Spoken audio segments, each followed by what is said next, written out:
Okay, right.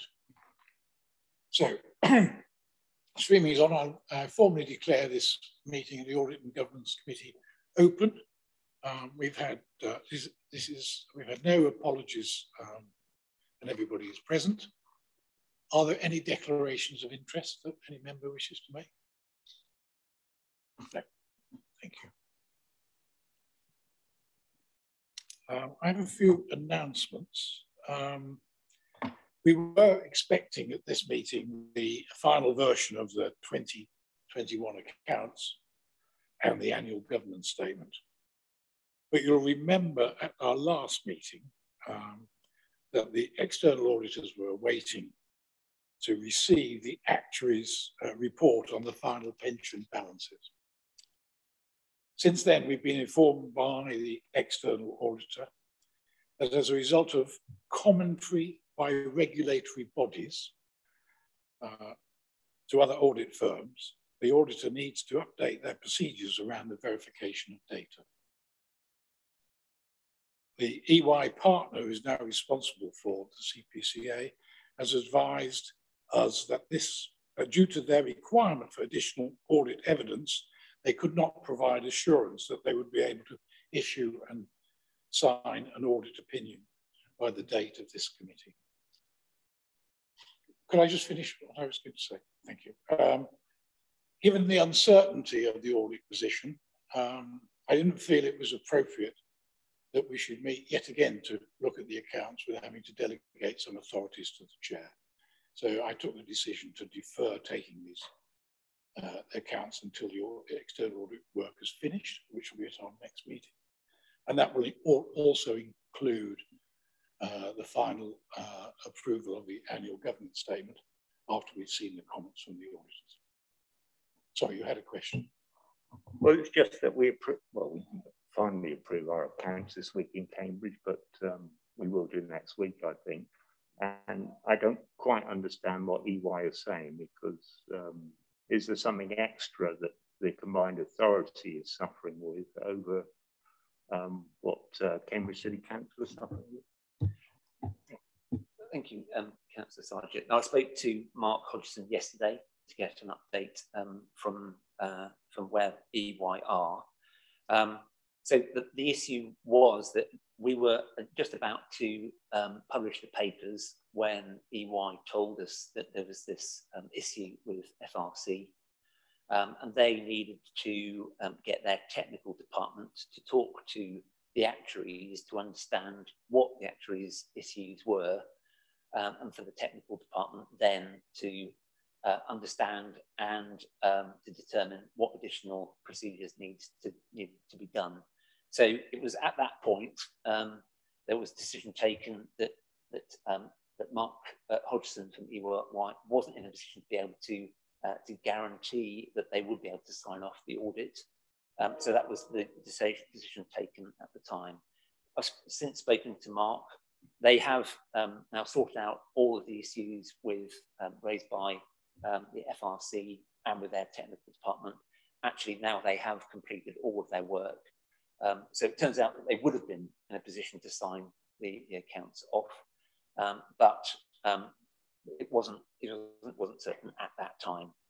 So we should be in a good position to bring them back in November to be able to complete everything.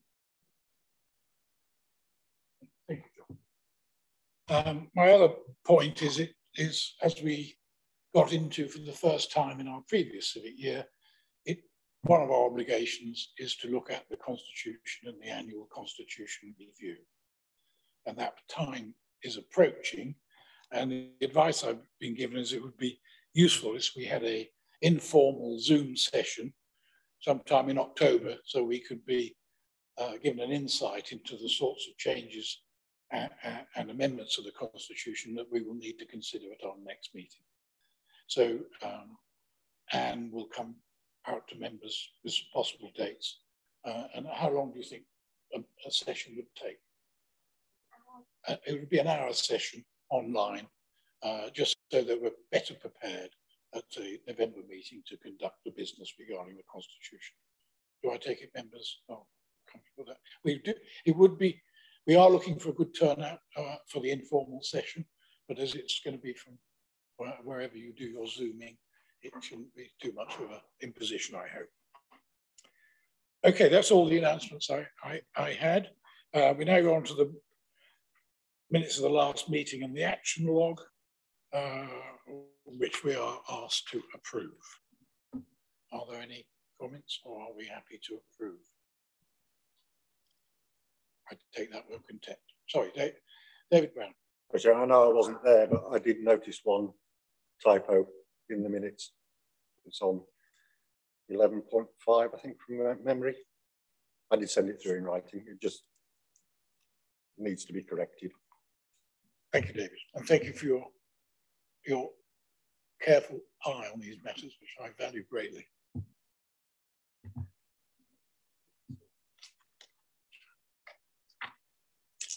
The combined authority update. I received a late apology from Kim Sawyer, the Chief Executive. She has a diary clash and is currently at a meeting with this alphabet soup of the Ministry of Housing, Communities, Local Government. Is that right? It's actually just recently changed its name. Oh, no. What is it called now? Very good question. Well, whilst we're checking on that, anyway, it's a CEO, a Chief Executives meeting from Oxford and Cambs, which she had to go to. She did send me a little insight. She advises that the CPCA is largely ticking along pending the arrival of the new CEO, that's Eileen Milner, who takes up appointment on the 4th of October. There's nothing to report, says Kim, that cannot be gleaned from the public reports, as our policy and strategy work is progressing quietly until Eileen's arrival. If there are any questions on current activities of the CPCA, Robert Parkin will do his best to field them. I will be meeting fairly soon after arrival with Eileen, and one of the points I would emphasise is the importance that we as members place on the Chief Executive attending our meetings. Does anybody have any points they want to ask Rob? No? Thank you. That takes us to the internal audit progress report. Unfortunately, Jay Desai, who was due to represent the internal audit reports, is unable to attend for COVID reasons. So Louise Davis, who I've not met, Louise, has kindly stepped in to present the RSM reports. Louise, you want to come and sit in the front, and you can use the microphone then. And we also have with us Adam Goldsmith from the ICT provider, head of IT, who will is available to ask questions, but he will just say a few words introducing the IT audit information. There's probably space here too, because it would be useful from the point of view of the microphones, Adam, if you came and joined us.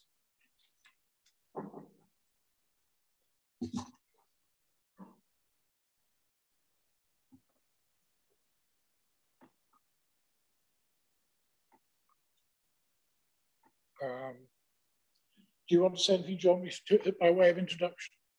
Yeah, I'm happy to introduce the paper. So this is to introduce 2 reports from RSM, which members will remember were deferred from the previous meeting due to technical difficulties. The first report is the annual report for 2020-21, which includes reference to the IT control framework review, which was given only minimal assurance in the review. Combined Authority took immediate action to address the control weaknesses highlighted in the report and engaged SOCTIM to implement measures to quickly address those issues and to work through the recommendations that were put forward by RSM. And we've got Adam Goldsmith here, a representative from SOCTIM, to provide the committee with an update of the work that they have done and the work that they're planning to do to make sure the IT control environment is secure for the future.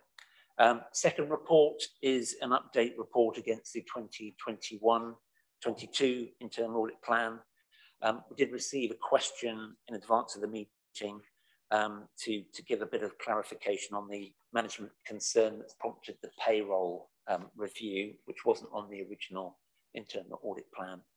And they've been set out in the scoping document, which was approved by CMT earlier on in the week.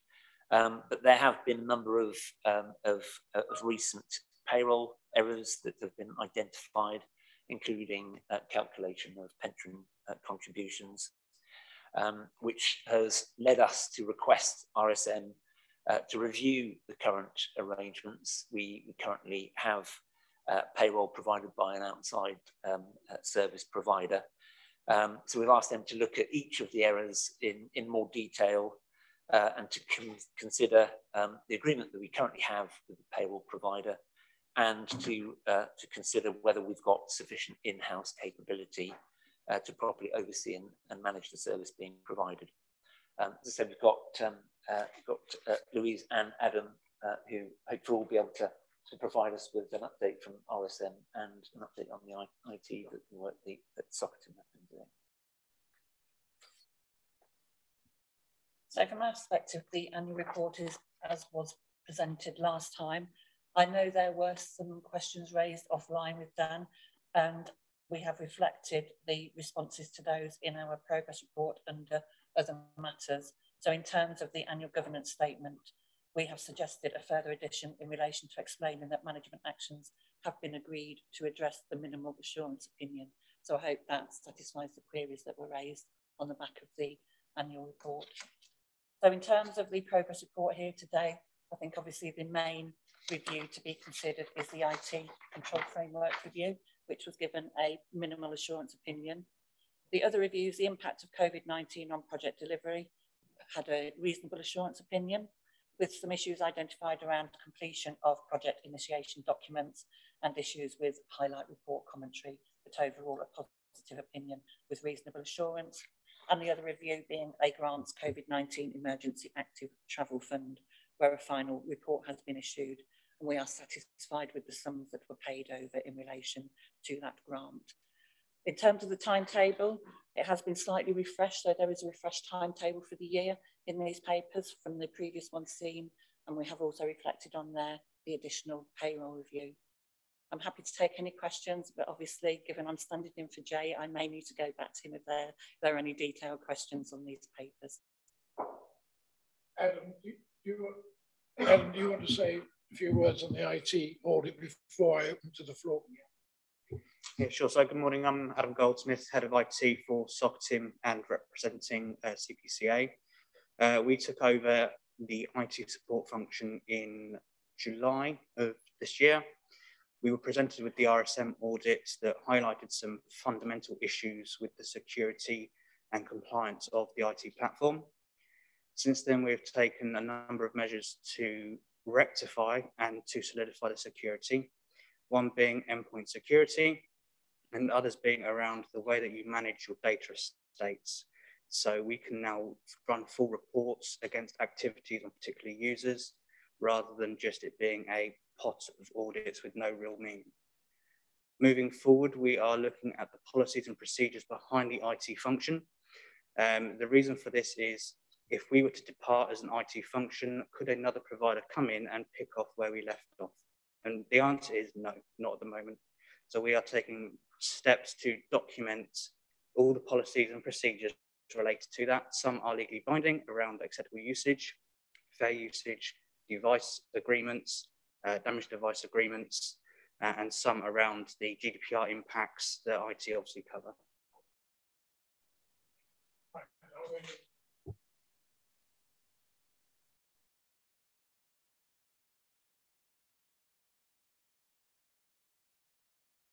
Well, I'm happy to receive a note, but I would like to just clarify on the IT review. What length of contract do you now have, Adam, and how confident are you that all the things which were discovered during the audit either have been rectified or will be rectified very quickly. And then the other question was relating to the risk review. It talks about meetings with individuals, but maybe that's something which Robert can address. We've got later on various papers about risk registers. Again, are we confident that all the points that were raised by internal audit on risk treatment have been dealt with properly? Yeah, sure. So in relation to the contract, we've got it secured to the 1st of January 2022, with an extension of 3 months if required, whilst they go out to tender. During that time, we've also made a lot of headway already, and we expect to, and discussed with Farjad from RSM, that we would have had completed all the highlighted impacts done by the end of our contract. Just to follow up on that one, yes. So we're also, alongside the this intervention that we encouraged of Soccertim, we're preparing a route to market for a permanent provider. It may be that Soccertim choose to bid on that, but yeah, so that's underway, and we're confident we'll meet the timeline, and we're certainly confident that as between the work that Adam and his team are doing and the way that we compete the process, that whoever comes out on top of that process will be able to carry the work forward and continue with the baseline standards that we require, and which the RSM audit indicated may be missing for us. Do you want me to just add on the response around the risk matter? So this is risk in relation to the way that we the report on the way that we're as it were managing risk in the organisation. Yeah, and again, there's a piece of work there that actually the team and I spoke to RSM this week, where we're inviting them to come and work with us to look at our processes, look at our strategy, and also just look internally to make sure that the way that as a group of officers, we're across the organisation managing risk and highlighting it. So that's another piece of work that's underway. We expect them to have that completed in the next 6 to 8 weeks.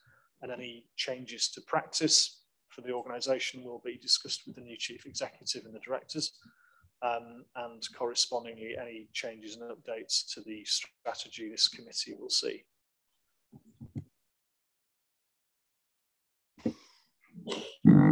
Thank you, Chair.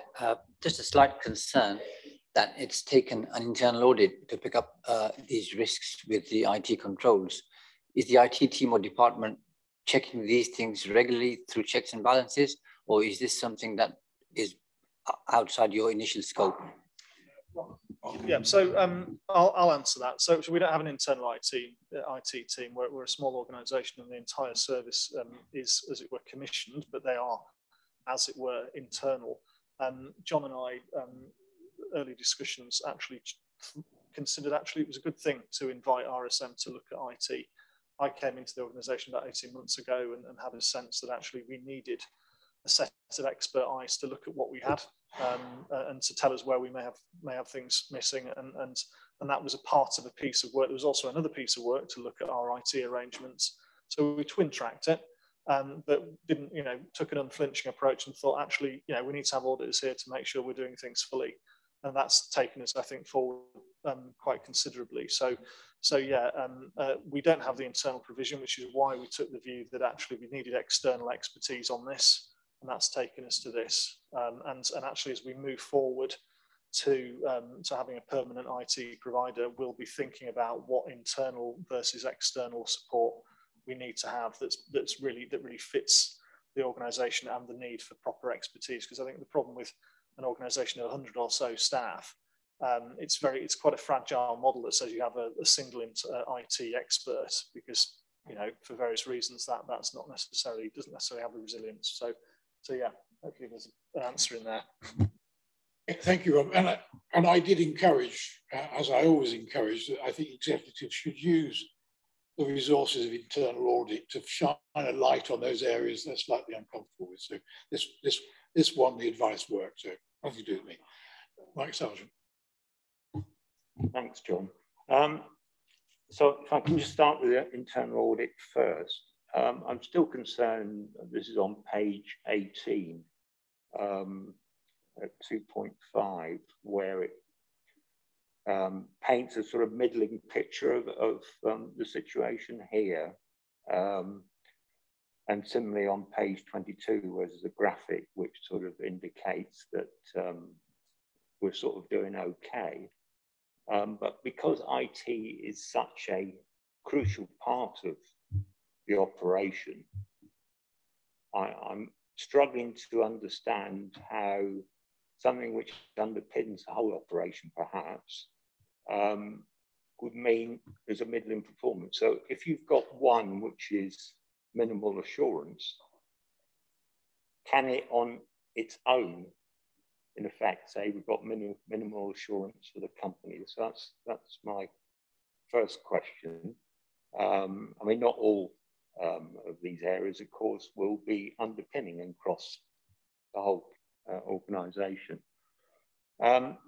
Page 23, it's actually saying not that there's minimal assurance for ICT, it's actually saying partial assurance. So I guess that's just a typo, is it?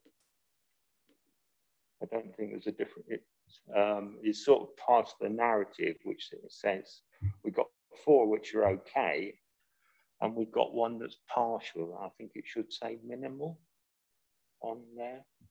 No, that partial assurance is our opinions that we have on at the time. So we have changed our opinion. So we used to have partial or no assurance. Yeah. But we now have partial and minimal assurance. Yeah, but this is actually saying ICT is partial. So I assume at the time the work was done, I will go back and check that. But later on in the report, it does actually say minimal. So it's confusing, if you like. That must have been a mistake. I'm pleased to see the addition to the annual governance statement, which has been picked up, which is good. I'm still very confused about the ICT provider, because my understanding is that SOCTIM is a professional members organisation which has an advisory role. I note that you said you were just providing ICT support, and obviously Robert said that things are in effect provided internally, whatever that means. So there's not a professional provider here at the moment. So are we going after January for a professional provider of the service? And currently SOCTIM are advising the internal team on what they should be doing in developing the policies. So longer term, we will bring in an outside body to run the ICT. So about the history, I think that's probably true about the history of SOCTIM. We probably don't need to go into it, but this is very much, this is an arm of SOCTIM that are a service provider.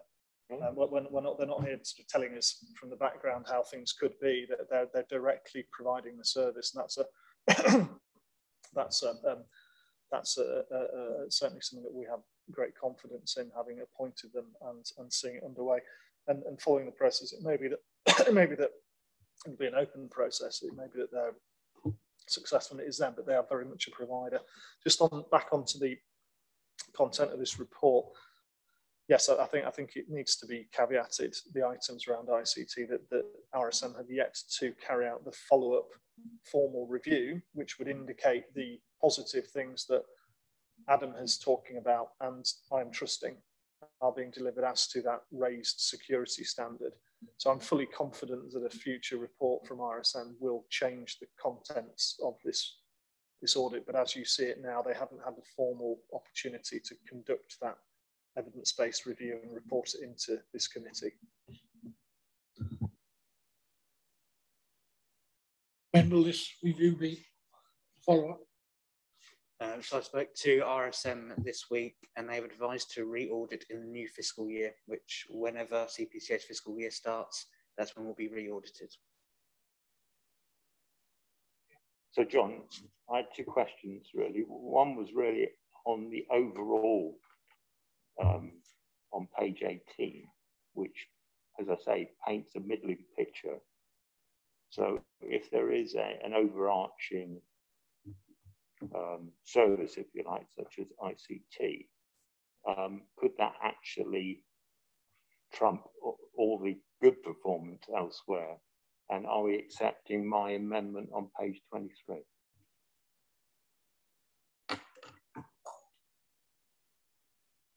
Please, can you, I mean, this is about how you arrive at an overall judgment on an organisation when it's curative. So if we take the first one about the our overall opinion in the head of internal audit opinion. So we actually look at the work that we've done during the year. So there will be a number of reviews that feed into that because we're looking at the overall risk management and governance arrangements for the organisation. And what we also take into consideration at that point is also any actions that have been implemented, what progress has been made, what the client has agreed to do about those actions. So I think it goes back to the point where you were saying about actually using internal audit in the right way. So asking us to look at those areas where potentially you've got issues.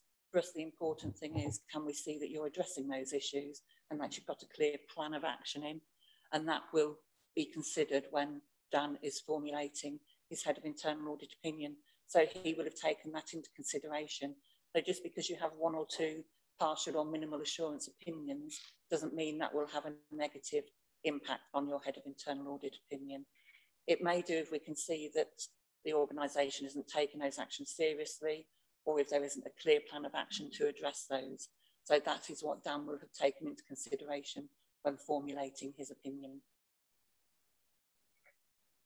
And in terms of the second point, yes, that is an error in the progress report, and I'll get that amended and get the progress report reissued to you.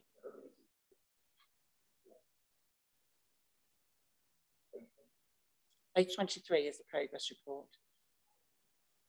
Yes, where we've said partially.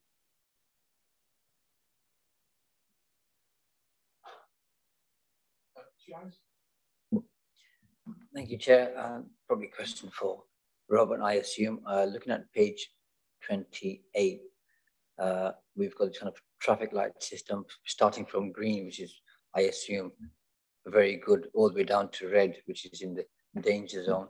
And at the moment, on the internal audit opinion, we're kind of half green and half yellow, which I assume probably means we're average or above average. So Robert, obviously the audit committee here would like us to be in the green area. When do you expect or anticipate we might get to that stage?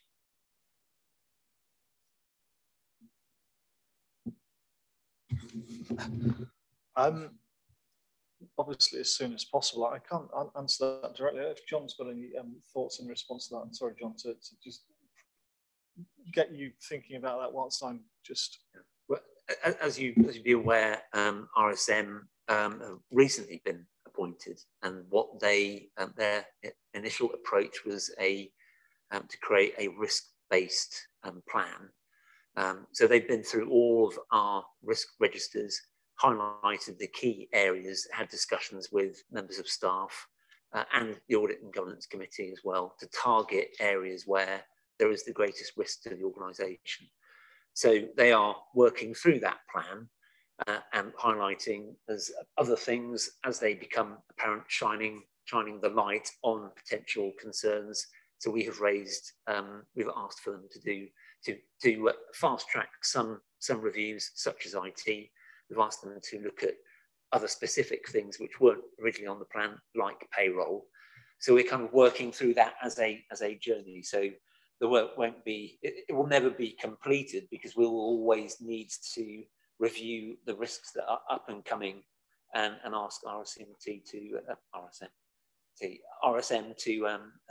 look at those risks. So it will be an ongoing. But obviously, we want to get to the green, assurance levels as quickly as we possibly can. Before I ask one, I think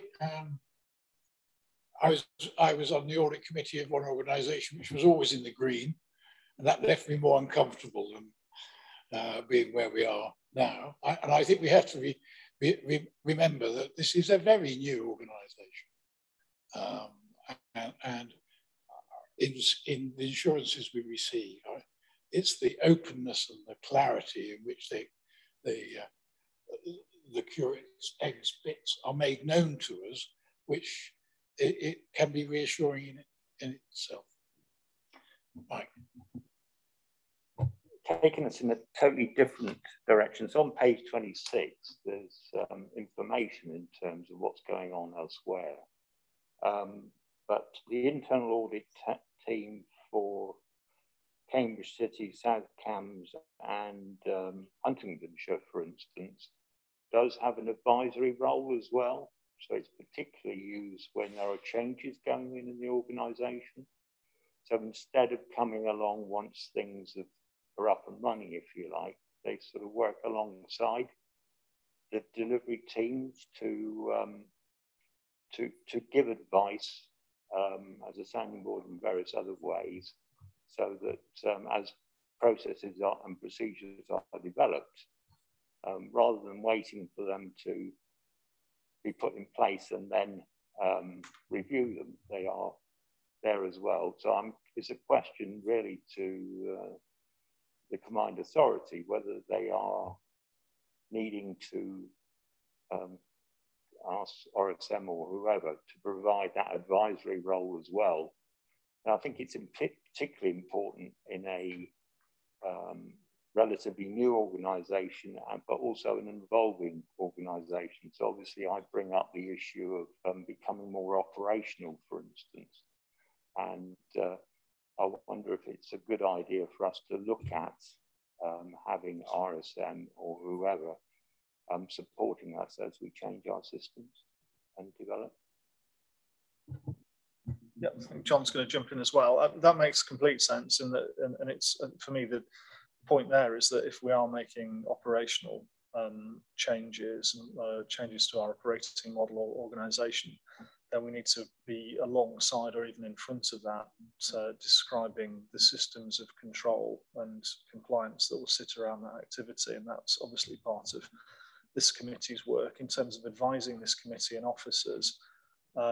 We have RSM, they are our internal auditor, but in appointing them, we took the view that we would also benefit, apart from their direct expertise in auditing us, from actually their ability to bring a comparative perspective to us and experience from other organisations. So they carry a sort of dual role for us, and then separately, I think it's incumbent on us to bring to this committee and before them propose, an idea of where we have changes in the overall system, so that we can keep pace with it in terms of systems and controls. Chair John also was going to. Sorry, really just to add to that, obviously when we do get a report back from RSM, they do come with recommendations for us to consider. But also one of the attractions of RSM when we went through the procurement process was that they have other expertise that they can draw on. And that has been of a great help, for example, when they were doing their IT reviews, but also they have, I know that Louise will be able to provide more detail, but things like systems support. So they have expertise in different areas that they can call upon to help doing reviews and suggest the management actions from that. Just before I do that, when we'd be talking about trading companies, there's a point that has been made that you went to RSM, CPCA went to RSM for advice or to scrutinise the changes to our terms of reference, recommended changes. Does that fall into the category that's behind the question, that you do, to the extent, do you use them for advice now when things are evolving, or is that not part of the contract? So, for example, on the risk management, the piece that we're engaging them on to develop our capacity, capability and expertise on risk management, that's a separate commission. It's outside the core contract that we look to, as it were, engage in addition. So we get the synergies of them, of part of their organisation having carried out the review and the audit, but then we know through discussions that they have capability on the advisory side to help bring us to a standard. So it's not always the case that they'll come in with that full advisory piece, but as John's mentioned, their way of working is to include recommended actions as well, which actually certainly assists us on our journey. Yeah. If this is happening, then, well, certainly in Cambridge, and I don't know about the other two councils, that's in the internal audit report. It reflects on the advice they've given. And I think it'd be worth looking at the issue of ICT, for instance. Should we have had our internal auditor supporting the development of, say, the ICT system, so that rather than things getting to the end and them not being satisfactory, because these things hadn't been put in place, then, I mean, I think it's worth looking at what's done in the south of the county, really, because it is a very different model from what I can tell from the documentation we've got to the approach that RSM are taking now. Having said that, of course, the internal auditors are actually employees of the three councils. So they are on site 24/7, if you like. So there are those sort of opportunities for bumping into people in the corridor, etc., which having RSM doesn't have. So I think it's worth considering. So we're a bit more proactive as we develop new systems rather than waiting for RSM to mark us out of 10 once things are up and running. So I think from an internal audit perspective, obviously we need to be independent. So there's getting that right balance between actually helping you as you go on your journey and having the independence. But from my own experience and the clients I work with, so for example, where they've been implementing a new finance system, as an internal auditor, I have sat on that project board as they're going on that journey with them to make sure the right controls are being built into those systems, acknowledging that the client will develop what they want to do, but just with my internal audit hat on. So that is something we can do as systems are being developed, having that check and challenge, are the right controls being built in, and is something we do elsewhere. So I'm more than happy to explore that with you as and when required. So, Chair, can we send that as a recommendation from this committee in some ways, so that it does go back up the chain as well? I don't know, into Robert or whoever's responsible.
Yeah, absolutely. So if we're going to take as part of this decision that there will be in your formulation engaging the internal auditor in scoping activity and support to change projects. We'll sort of nail it down, but we'll certainly. I think it's a very, very helpful suggestion as part of embedding RSM into the sort of working culture. But also that very important point that RSM made, they are independent scrutiny of the organisation. So the balance between giving advice and keeping the clarity of independence is something we have to also keep in mind. As RSM said, you know, we don't have to take the advice, if you like. So it's a separate operation, if you like, and then ultimately whatever we decide to do is then audited. It's not internal audit, if you like. It's a consultancy in terms of how we develop. Okay, thank you very much. I think we're happy. I'll draw that item to a close. Some very good points came up in debate, which I'm sure we'll capture in the minutes, particularly the insight that RSM gave us to how they reach an audit opinion. So,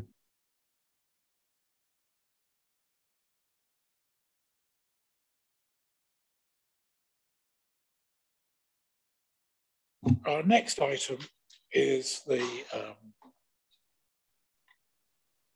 paper on trading companies, and which Robert Parking will present.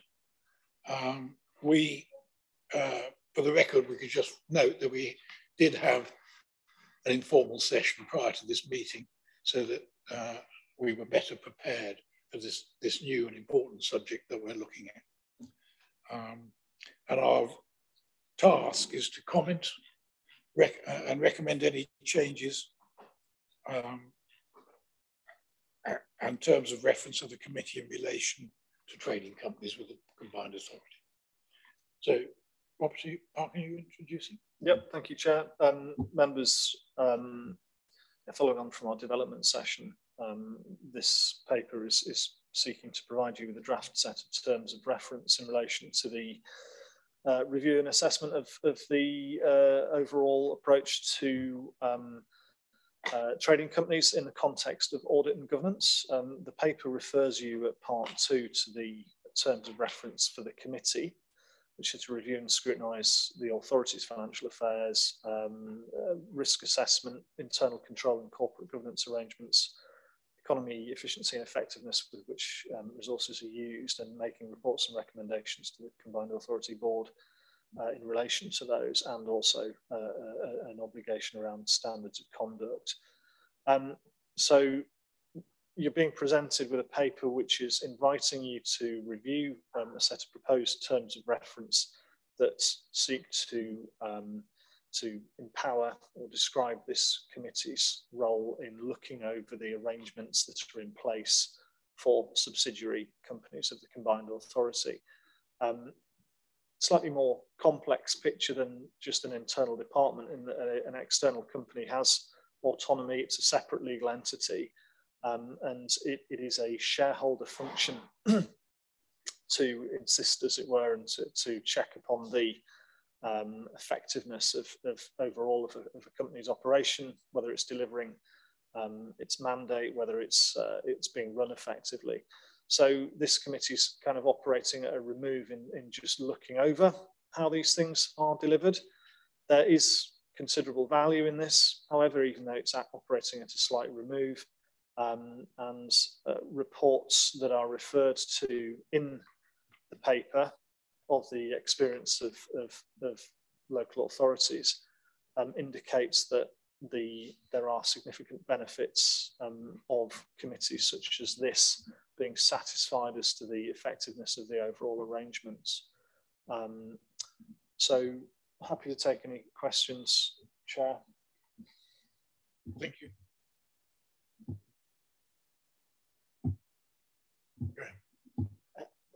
Robert, thank you for that. And the proposals look extremely comprehensive.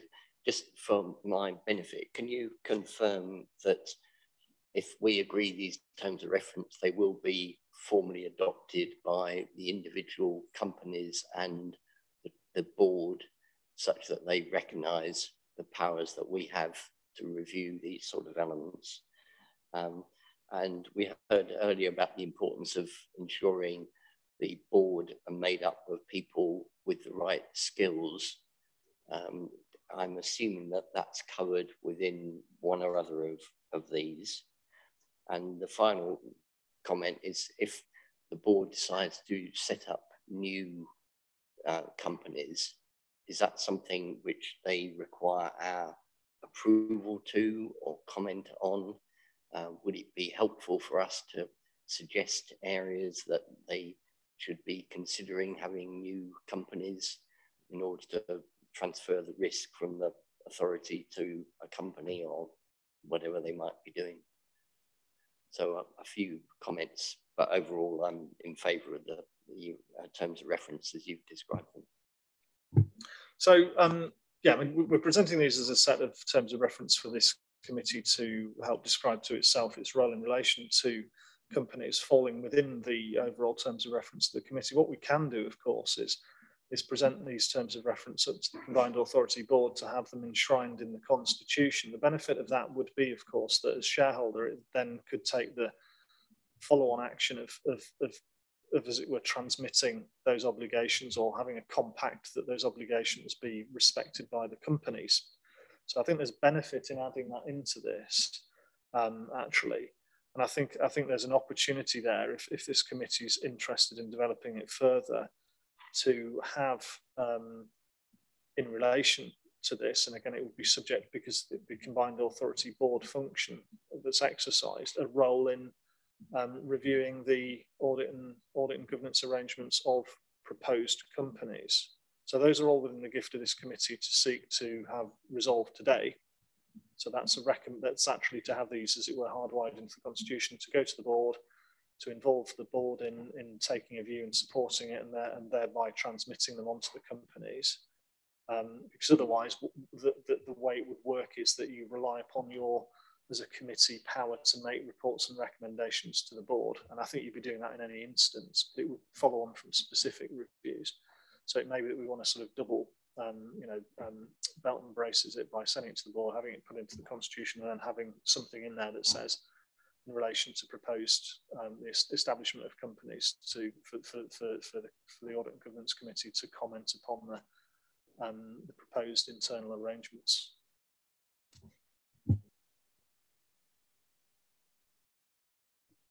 Thanks, Chair. So, we've got both Croydon and Nottingham as examples to look at, but from reading the report for both those organisations, lots of the issues were baked in when they were originally set up, which was really down to the members of the council not actually paying too much attention, I think it says in the report, and sort of nodding it through.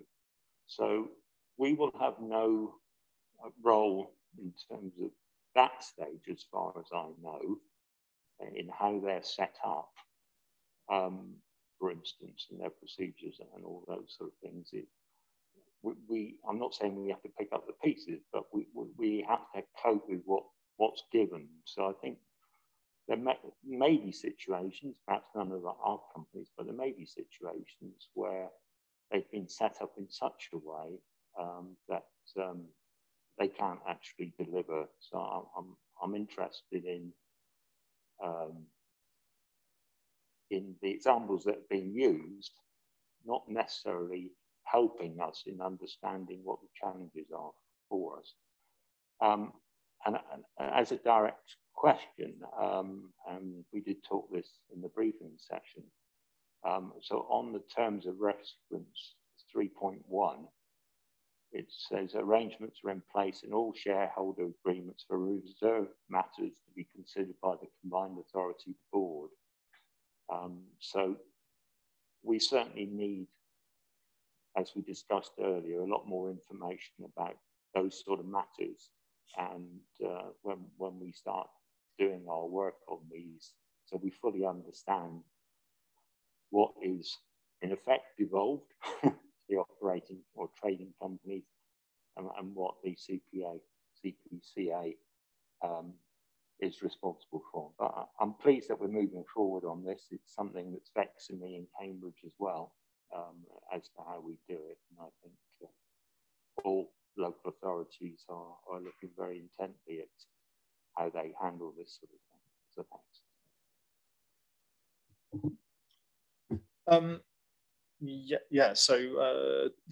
So looking at reading over the paper on the rapid review at Croydon, I think you're right that there is, to an extent, there's a follow-on set of consequences from the way in which that shareholder company relationship is set up in the first instance. But it's also, I think, to do with looking at the Croydon report, various decisions around finances, etc.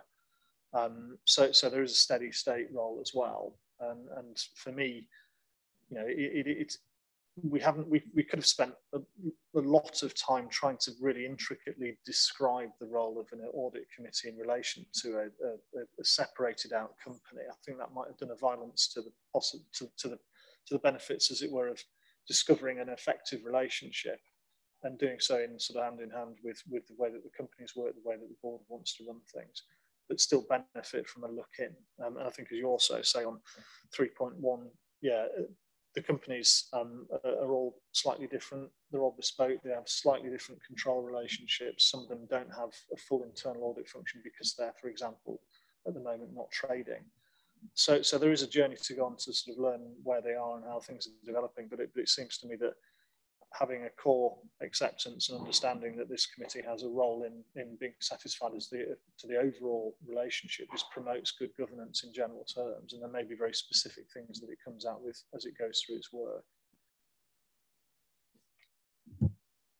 So if we think that the way it's been set up is not correct, if you like, its relationship with the CPCA board or whatever it happens to be, how easy would it be to change the relationship? I don't know how these have been set up and how easy it would be, for instance, to change the relationship if we thought it wasn't correct. I'm not sure that is actually within our gift, because this is our duty is, are the controls robust and in place? If management have decided to do things in a different way to what one personally might have done it if one was doing it oneself, that isn't really within the audit committee. This is overview and scrutiny. Sorry, if I can just come back on that, because there is a chain of command, or whatever you want to call it, if you like. So you've got CPCA, you've got a trading company. If we don't think the way those two join together, if you like, is correct, then are there opportunities to change them? The nuances of the English language, I think. I think our view is to, if we are unhappy with the governance arrangements and the control arrangements, then it's wholly in our gift. If we don't like the way it's been set up, it's not in our gift.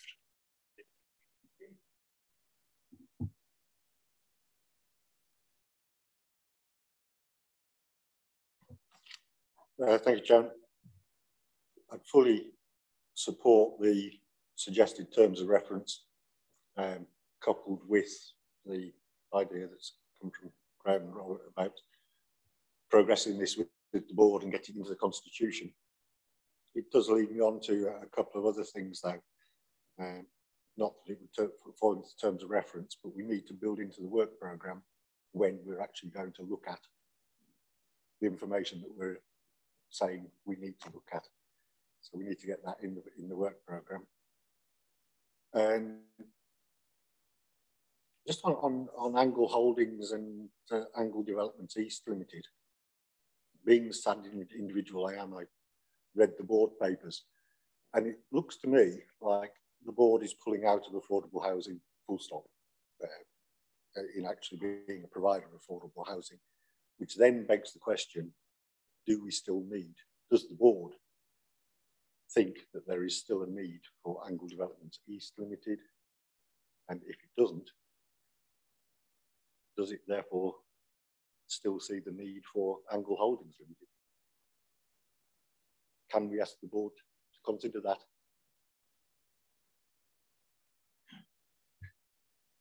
I think that's on thin ice too, given our role.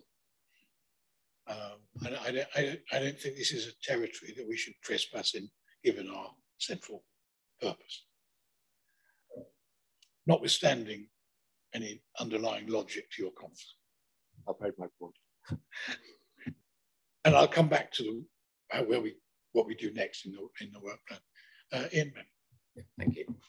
I mean, the purpose of these trading companies is to deliver.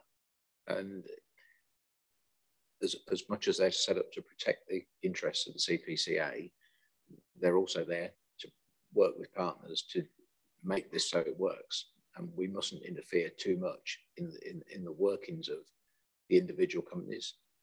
You know, we are an audit and governance committee. Audit is all history.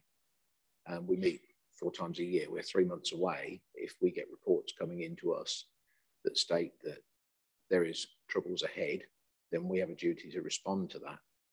When it comes down to saying how we set these companies up, I'm certainly not qualified to say how a company is set up. We very, very much go with the reports that are in front of us. We set an investment board up here in Finland, and we very much went on the advice of officers to get that right. And you can't, in some cases, you can foresee a problem coming, but equally, we can't interfere in the running of the CPCA or in these subsidiary companies either, because they have to be allowed to function and do their job, and their job is to deliver and work with partners. And we cannot interfere too much in the setting up. And at some point, we have to accept the experts, because all of us on this side of the fence are elected. We're not specialists in our field. We rely on people on the other side of the fence to bring their expertise and experience to advise us. If we see it's going wrong, then we step in. But we have to take the advice of the experts, the officers, to tell us that this is the correct procedure for this. We can question it. But I think that, you know, maybe we're getting a little bit too bogged down in the detail of governance here, and we've got to allow these companies to flourish. And if we put too much restriction on that, that will slow delivery up, and it will also hinder the way that company functions. We can't micromanage this from the top down. That is not what the purpose of these companies are. And it is the purpose that is the important part of this. Thank you, Ian. That's very helpful. Thank you, Chairman.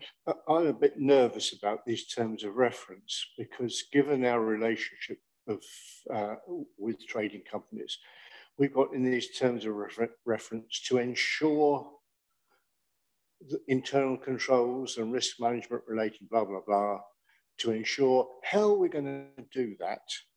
And if we can't, are we setting ourselves up as a committee to fail? Could I now comment, please, because you have moved right into where I wanted to be at before we concluded this when we hadn't discussed it. All my life, I have been nervous about insure as a word. And when we look at the failings of elsewhere, terms of reference where we were responsible as a non-executive Audit and Governance Committee for ensuring things that went wrong is not an appropriate way of expressing the oversight of governance and scrutiny. And I think there's 7, 8, 9, 10, how many bullet points are there here? 2H, I. That's an awful lot of bullet points with a lot of insurance in. And I wonder if members are comfortable with that sort of liability that goes with the word of insurance. And I would commend that we shouldn't have insurance, that we should find other ways in which we are providing that oversight and that assurance for the combined authority in a way which does not get our long screwdriver into how a business which has its own fiduciary duties and laws to it. So I would suggest, if members are willing, that I ask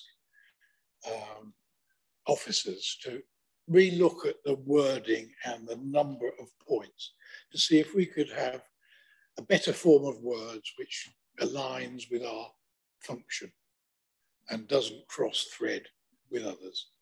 Would people be happy? I mean, that comes back to the next meeting when we will be taking the Constitution. because I think members are happy with the essence of the things that we should be helping to provide assurance with. Robert, we've not discussed this. No, we haven't. So some very important points there made, Councillor Benny, Councillor Bull, about the nature of the control relationship between this committee and the companies. It is operating at a remove. So words like ensure I don't think that they actually, looking back at this again following that discussion, they don't adequately, I think, describe the nuance of the relationship, which is that it has a role in being satisfied overall that things are being examined, looked at. But of course it can't direct because of that relationship. There is a separation there. Sorry. Yeah, I think one of the gaps, of course, is that they potentially don't have their own internal audit functions. And I guess that's what we really need. I mean, for instance, in South County, we have, as I say, shared services in various places, and the assurance comes from the internal audit of the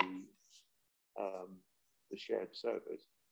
And we, say in Cambridge or South County or Huntingdonshire, don't have to perform the internal audits function. And there is a danger here that we are not making sure that they've got the right sort of internal audit, if you like, etc., to give us assurance that we're going in to do that work. And I think it's very important, but I don't think that that's our role, is to get in. I think there's,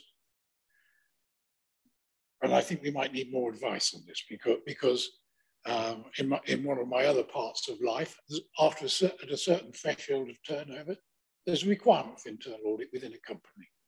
Or, but unless others would like to comment, I don't think whether they do it or do not, as long as it is legal and we don't have any observations on the governance relationships between the CPCA and the company, and it is legal, I would have thought treading beyond that would be a bit tricky.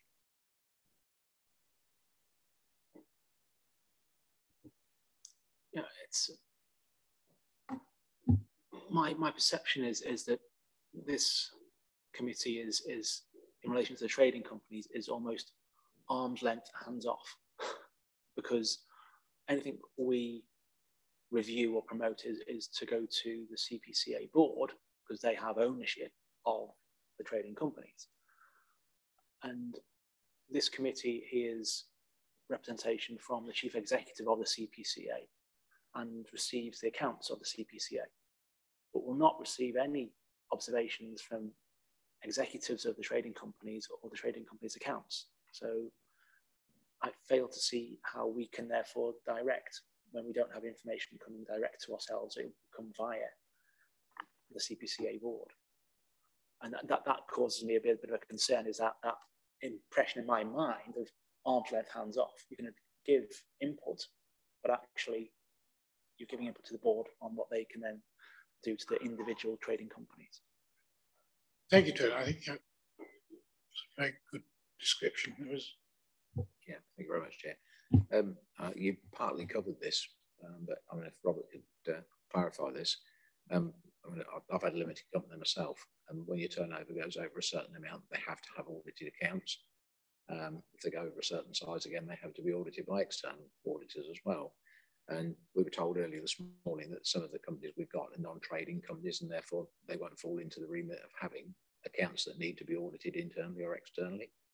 So I think the accounts will certainly be made public. All limited companies' accounts are public documents, and they should come back certainly to the CPCA board. Whether they need to come back to us to be looked at, I don't know whether that is a remit for this particular committee, but I would say not myself. But you know, if the committee wants to discuss this, because this is micromanaging of a company that has been set up to do a job, I have concerns that we may be delving too deeply into this to interfere. Yeah, I I don't mind us going back to see whether some of these insurers should be review or strive to insure or something similar. But if we're not insuring it, then I would like to know who was going to insure, because I think that these trading companies are so important in delivery that we should be keeping an eye on what was going on. And if we're not doing it through these terms of reference, because we're hands off, we don't want you to micromanage, then I'd like to be reassured as to who is looking at it. I don't have a problem with the number of items, because I think that's then a comprehensive list of the expectations that both the board and the authority and the individual companies should have of what we expect to do. I think it's been very, very useful, and it shows how complex it is to make sure that we stay within our ambit, but also provide that oversight. And I'm not sure, given the nature of the debate, that we will be necessarily ready for the Constitution review when we next look at this. But I don't see that this is, speed of advance is less important than trying to get it right so that reflects many of the comments that have been made. So could I ask officers to come back to us with a different or a set of wording which covers these elements, which we're all very keen for, in a way that respects our role and the place that we have vis-a-vis the combined authority. Mike. I mean, we're all struggling on this across the whole area, I'm sure, with how we're going to do auditing of trading companies. And I just wonder if, you know, there's value in getting some outside advice, Centre for Governance and Scrutiny or whatever, to help all the counties, councils and CPCA on this. I mean, I don't think we should be reinventing the wheel. This is all fairly new territory, and I'm not quite sure we've got the expertise internally to fully address this. And we've obviously swung around a bit today in terms of one stage liking it and then another stage saying, well, hang on, okay, what's this all about? I think we should ask officers to look at that. I think the speed of advance is not the issue here. It's understanding this.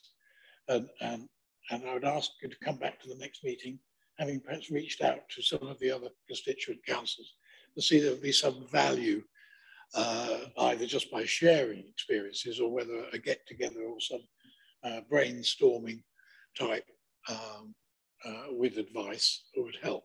And it seems to me that the essence of what we're trying to do in getting our governance oversight here is exactly to answer that regard about knowing who is doing what to whom. Because we can then see, are the controls in place at a level that are appropriate for the CPA? And then after that, or at the same time, we need some advice on how we first ask internal audit to look at this. Do they take one company as an example and look at all the governance controls and come back to us, or is there some different way? So I think that's three things. The wording to be more in line with our role and the relationship between us and the CPA board, the benefit value feedback on taking a wider view and sharing the experiences of others, and an insight into how the next steps and where we would like internal audit to cast their first look. Are we happy with that as a summation of it? It is so important to not just the CPCA board, but the whole issue of how you balance the public sector role with the purpose of having companies which are able to be fleet of foot and produce. Thank you very much. Thank you for all that. And I think if this takes more time, then a short update at the next meeting will do if that's appropriate.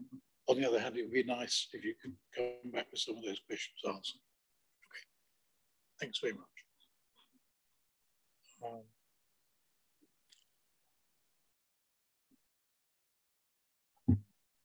Right, having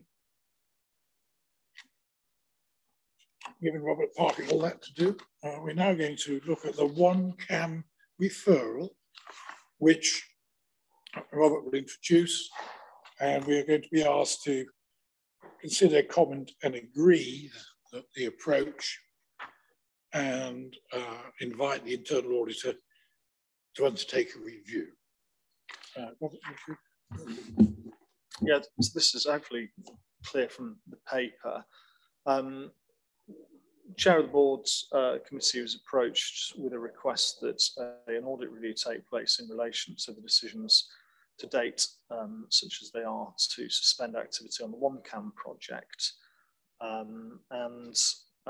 In order to look at this through the prism of audit, a discussion's taken place with RSM about the scope.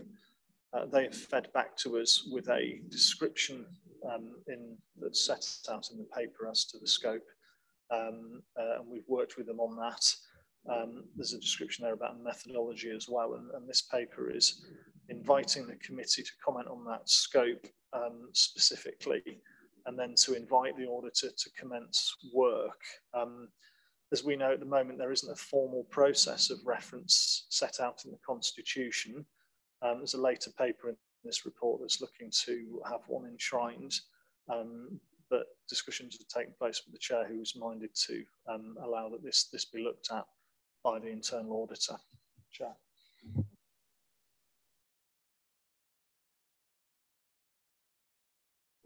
I welcome this, but I've got a question really about why the authority of the board and the executive of OneCam is excluded, following on from the various conversations we've had. I mean, could the board of directors of OneCam say, no, we're not going to close down, for instance, because they're they're in charge of OneCam. So I just wonder why this has been excluded. Sorry, trying to understand what by exclusion. It says it's outside of scope. Sorry, Robert. Oh, sorry, yeah. Yeah. I just want to get the text of the page 52. Right. Okay. So I mean, essentially, for me, looking at what this will entail is a description of essentially the roles and responsibilities. It's inevitably there is going to be some comment on the roles of the respective parties as to closure. I think maybe it would be better described there the substantive decisions themselves are outside the scope. Actually, of course, the role of each and their power to make decisions is for me something that really should be in scope. So that's perhaps not sufficiently clear there. It probably should say that the decision itself is of course a matter for those parties, but their role is actually at the core of this, and that's a role that needs to be examined as to power. So I take that point. That doesn't seem to reflect when we say that it's outside the scope to say that the authority of those parties. I think that's not quite right. Actually, it's more about any decision of that. Actually, the authority and power is something that would warrant comment. I'd expect in an audit review. So is that the decisions made are outside the scope of the review, because the review is about whether decisions made within a proper context. Is that the issue?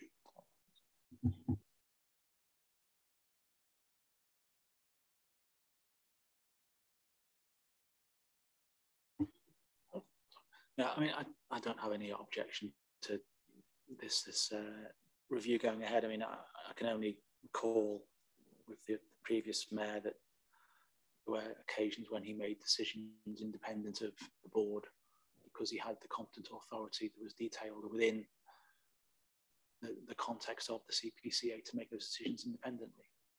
I mean, it certainly came up.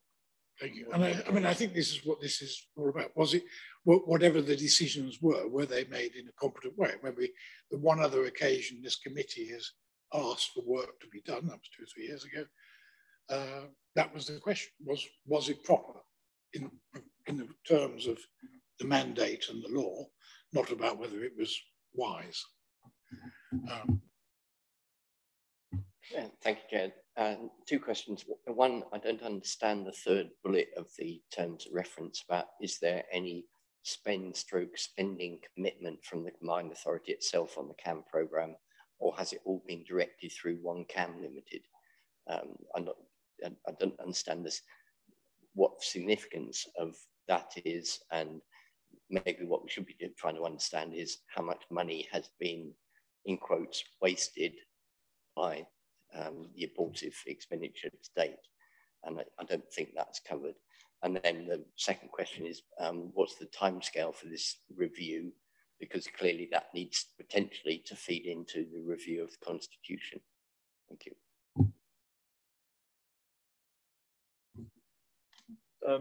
Last part, timetable, we'd look to have this instructed in, following this meeting essentially, and I think it would be something that's sort of, again, a 6 to 8 week piece of work at most.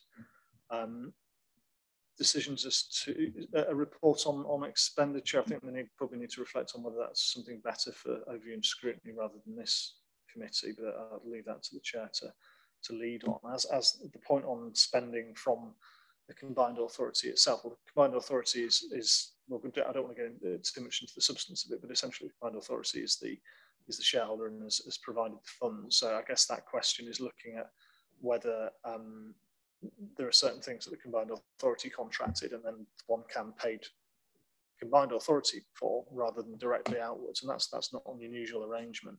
But this would provide a description of that. I don't know if John also wants to supplement that with anything. I think it's a good question about what that review point actually means, because the CAM, the cost of the development of the CAM to date has come through the combined authorities funding anyway. So yeah, I think it probably just needs clarifying exactly what the concern is that point is trying to address. But is the point, or is this a governance issue or not? Well, it's both understanding what that point was supposed to mean, but also how much whether, as Robert is suggesting, it's overview and scrutiny's responsibility to understand about the money spent, which will now be stopped and therefore, in quotes, could be regarded as wasted, or is that something which could usefully be provided as part of this review? And it may be that the review was being requested to look into the mayor's action in cancelling it and wasn't concerned about the cost of the project. The only reason that this would be in here, if you like, would be that the mayor couldn't make the decision because of the spending commitments, which I think doesn't make sense to me. So I would say take that bullet point out, really. I mean, obviously, there's always consequences for staff and other commitments, and there's a wrapping up process, isn't it, for closing these things down, but I don't see it as part of the scope of this. Thank you, Mike. Are people happy to take that point out as proposed by Mike? Keep it clean. Right, that's a decision. We don't want that bullet point in there. Sorry, Dave. Just to clarify, are we saying that issues around money are not on this project are not a matter for this committee, and it's for overview and scrutiny to investigate? I'm not saying about the other world. I'm just saying this isn't about governance. It is how I took the recommendation. It's not part of the decision process, you know, because the decision is whether the mayor has the power. Yeah. And the financial side, as far as I'm concerned, not part of that. We're talking about the constitution, who can make decisions. And unless there is something, and I have well, no then it will if they did if actions were beyond their powers, that would come out regardless of what the issue was, which could be related to a financial limit. Yeah. Okay. Are we happy to delete as recommended by Mike that sentence,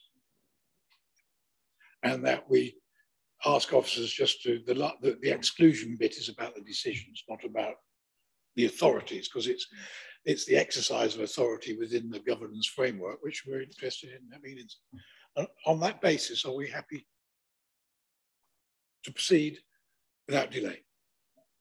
Excellent, thank you very much. Yes. Yeah, absolutely. Because you need a pause for thought now. We'll do what we're told to. Right, okay. Oh, we made a decision. Not for the minute. Good, thank you very much for that. Now we're coming on to item 8, which Robert Parkin has a pause for breath before he presents it. And it's about the business board meetings. And we are to note and then recommend that the Combined Authority Board approve the proposed format. Yeah, so this is a matter which has been through this committee initiated a suggestion to switch the presumption from being meetings being in private to meetings, as it were, being in public, subject to the determination of the chair of the board, the business board. So the matter has been back to the business board. I believe there's some discussions that are taking place. The business board has agreed to its constitution being changed in line with the recommendation. And as this is effectively a change to the constitutional documents, the Combined Authority, it comes back to this committee and then go back onto the Combined Authority Board for consideration. The bare bones is that the chair of the business board itself has agreed to this change, which is a switch of the presumption from meetings to be held in public, subject to that determination by the chair. So it's very clear for us and the overview and scrutiny in the board and the operational committees under what criteria people could be excluded from the meeting. And it's enshrined in legislation, really. I'm not clear, because there will obviously be, for instance, commercial decisions which might mean that the public are excluded. Now, it may be the business board are not subject to the same requirements as we are, but is there going to be any sort of guidance so we've got some sort of idea of when the chair might do this? I think we remember this was in the response to a proposal made by this committee last year, and it's a powerful feedback loop that, whilst it caused some debate, that recommendation has been accepted. We made no recommendations regarding procedures or advice. We just, that's for others. No, it was just a question really in terms of, as the chair said, anything of the business board, for instance, are they going to have any internal guidance or? I don't know. We'll have to see how it develops. I am not privy to any guidance. Is this exactly the same wording as in the Constitution for the authority itself or other committees? No, and I don't understand why it isn't, because the general phrase in 2.1 talks about except when the chair deemed there were reasons of confidentiality not to do so, and now it's saying and it will be in the public unless determined otherwise by the chair. And that may or may not include confidentiality, but it may be, if we get a different business board chair, a whim of the business board chair. And I personally don't find it very satisfactory that it's not the same as the authority itself, and it's not specifically about where there were reasons of confidentiality not to do so. I appreciate, John, that you've worked very hard on this and you've tried to come to some sort of compromise, but it still doesn't seem to achieve what we were trying to achieve, which was everything should be in public unless there is a really, really, really good reason not to. I thought the wording was almost exactly the same, but I'll take advice. Well, the business board Except it was the other way around. The business board is not a committee. It's certainly not a meeting of a local authority. It's not subject to the 72 Act and exemptions in the same format. And the stuff of its business is inevitably around commercial endeavour, and is often at a stage in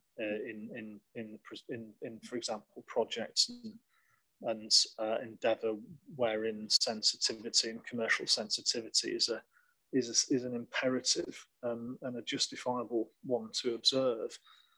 So it's a special setting, I'd say, which is why historically these environments tend to do much of their business in private. And I think it's run effectively across the country as an environment where commercial sensitivity is handled, and it's done so privately. I think, as I say, it's a special case. It's different. We don't need to reflect the wider legislation because it doesn't apply. And this amendment, which has been debated and agreed at length, business board, and has been subject to discussions, for me captures what was intended, which is the presumption, but it allows that commercial confidentiality will trump. That was what we were asked to do. We were asked to switch the presumption and not to import detailed protocol as to how that's going to be applied. So I feel, Chair, that we've done that. We've gone through those discussions and we've brought them back. If we're going to try and go further, then we'll need to accept that that's going to be a longer process. And it may be that actually what we do is we look at this and see how it plays. I think we should listen to Robert Parkin. I could just say that when I met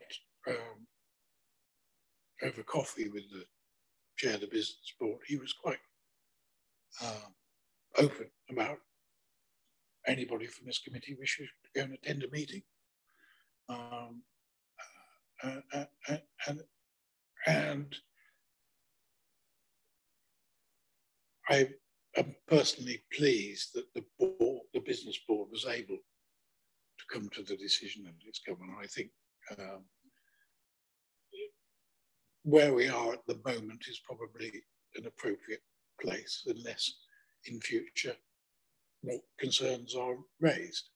But I extend that invitation if anybody would like to attend a meeting in the business board, if they will let me know, and I'll make sure that it will go on. Because he's very anxious that people shouldn't think there's anything amiss in this. So this is a lap, in all intents and purposes. Did we actually look elsewhere in the country to see what practices were wrong? I've no idea. This came out of a very strong debate within this committee. Yes.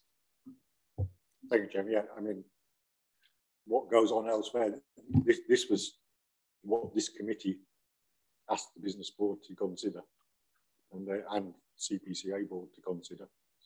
I know for a fact that there are different things, different bits around the country.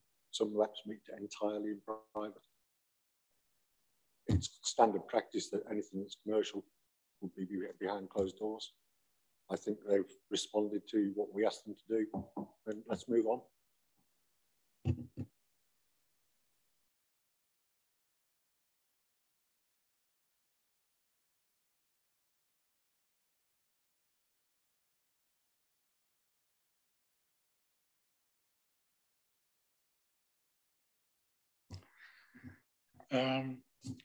Before you move on, are we going to vote on that? Well, unless people want to vote, which won't be in our habit.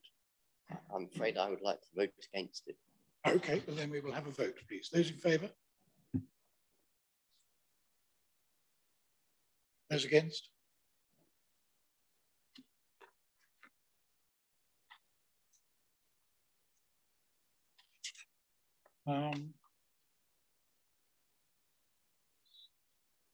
We've done now. We're on to item 9, programme, and this flows from previous papers and discussions we've had in how we keep an eye on the work programme and align it with things that are coming ahead and satisfy ourselves whether or not what's going on takes account of the risks, or is aligned with the risks. Robert. Thank you, Chair. So the report is our usual work programming report, which notes the current work programme. It discusses, it introduces the top 5 risks. That was a request to bring to this committee. And there's also a request that the committee consider whether it would like to hold an informal session to receive a horizon scanning update from directors. As well, there is an invitation to examine a change to the terms of reference or the constitution documents rather than the terms of reference. Actually, it is to bring in a suggested change to the constitution to allow for reference to matters to this committee by the combined authority board, basically, and that is a mechanism whereby another committee board setting, the combined authority board can make a formal reference to this committee. So members are being asked to review those matters and to consider the proposed change to an introduction of a referral process. Any comments? So on C, which is discussed top 5 risks, I'm not really sure what we are trying to achieve there and what the outcome or output would be. To me, top 5 risks do give an opportunity to sort of guide the internal auditors, for instance, because maybe there is an issue with the way these things have been run, to the controls are wrong, for instance. I mean, I fully understand that all that's going on in the moment in terms of supply chain, etc., might be the cause. But I think it's important that the top 5 risks are an indication that something's gone wrong. And in certain cases, the internal auditors perhaps should be engaged on that. I mean, obviously, you know, I've raised the issue of the housing programme in the past. And you know, the scoring for that to me was incorrect, for instance, and it should have been even higher, to be honest. But you know, I think there should be a trigger to help us guide in terms of what internal audit should be doing. But and this might be one of the vehicles, but I'm not quite sure what else we're going to do when we look at this risk register. I think you encapsulate it. It came out of a discussion that we should, in the texture of an organisation which we're at arm's length from, we should have some insights as to what they're wrestling with, and that may or may not lead us to a conclusion that we need some work to be done. And I didn't see it any more than that. I don't think one can say that because things are top risk, something's gone wrong. Some things are to do with internal management. I think the pandemic, I don't think we could say anything's gone wrong from the CPA's organisational point of view. So there's a balance of external risks, which are they managing them satisfactorily, or is it a threat which is so substantial, which is how I see it. It's just part of the tapestry which we asked for. Now, if we don't want to continue with it, then that's I'm at the officers are the behest of members. So my question, Chair, was I'm not saying we shouldn't have this list, but it's not clear from C what we're meant to be doing with it, really. It's just, and I think we have commented in the past, perhaps, well, why is that 5.2? Why isn't it 5.3, if you like? I don't think that's our role. Our role is to make sure that audit is looking at potential issues in terms of controls and procedures.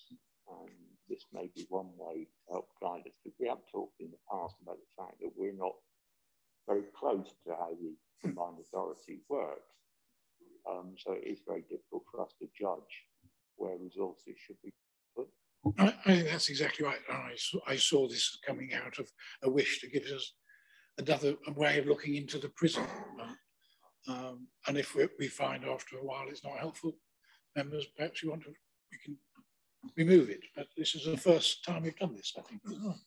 Yeah, so the idea, I think, is to, this and the risk register, is that the risk register starts to take a central place. Plus we have, as is proposed in here, that referenceability that provides the committee and the internal auditor with a sense of what may be key issues to be looked at. As the chair's indicated, some of the risks may not be matters around that essentially an audit examination would assist on, but it's another angle that may assist this committee in being satisfied that the work programme is comprehensive enough or focused properly. Is just meant to be a tool for that end. If I can just come back, because as you know, Chair, I was interested in 21 being pursued, and it's not being pursued at the moment. I think it should be pursued in terms of looking at the procedures of the combined authority. I know certainly, I don't even know if there is a member officer protocol, but I know there was a breakdown at one stage. And I also know that one of the big issues was the agreement with MHCLG. The business case was not followed through. So I think those are the reasons why it's the government unhappy with the performance on the housing programme. And I think we need to, that would be something that we should be looking at.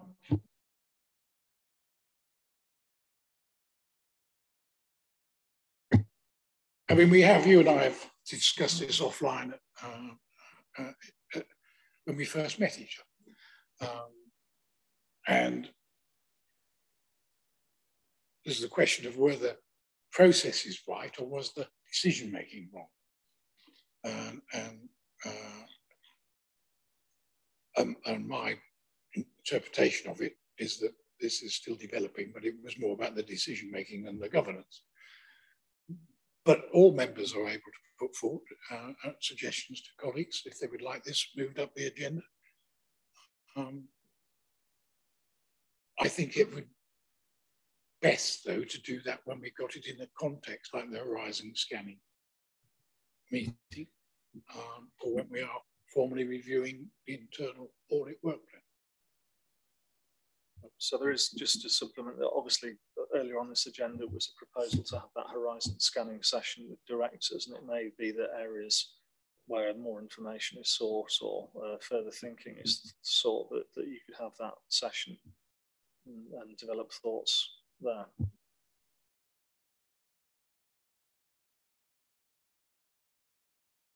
Sorry, I was just whilst we were talking, I was just looking back at one of the earlier papers, which has got the progress against the internal audit plan, looking to see where those were featured in there.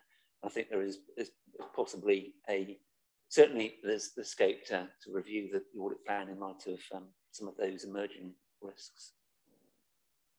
And when would we do it? After the horizon scanning? Sorry, when will the horizon scanning take place? Anne, when was that envisaged for?